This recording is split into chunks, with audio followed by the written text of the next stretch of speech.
چطورید؟ امروز میخوایم بهتون یاد بدم که چطوری برای خودتون جیم با آیدی بزنید.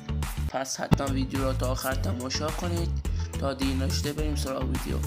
لایک، کامنت، ساب فراموش نشه. خب دوستان، وارد گوگل میشید.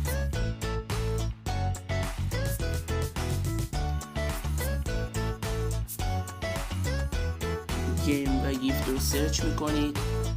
اولی رو کلیک میکنید.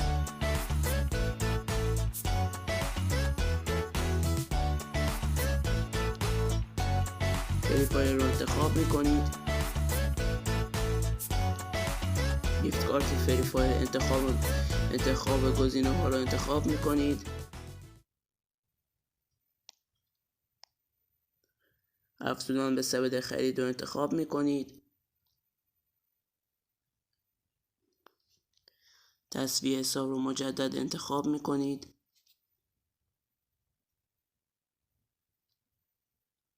اینجا نام به نام خانوادگی، تلفن تماس و آدرس ایمیل خودتون رو انتخاب میکنید.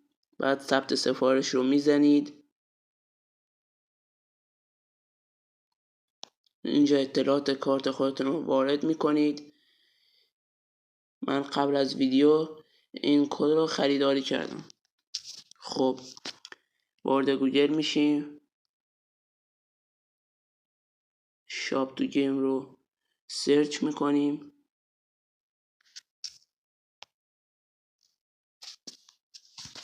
دوستان توجه داشته باشید، داخل این سایت باید با فیلتر باشید. این سایت معتبر است.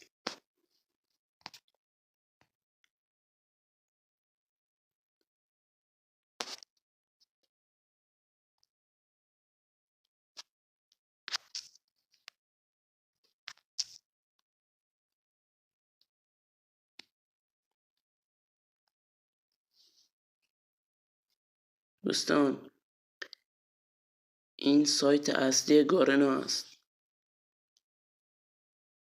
بعد فریفای رو انتخاب میکنید.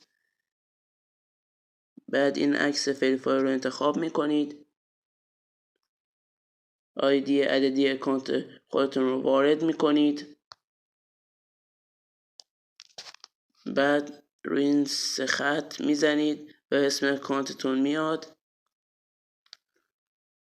و این عکس گارنا رو انتخاب میکنید و اینجا کد را وارد میکنید. بعد تمام.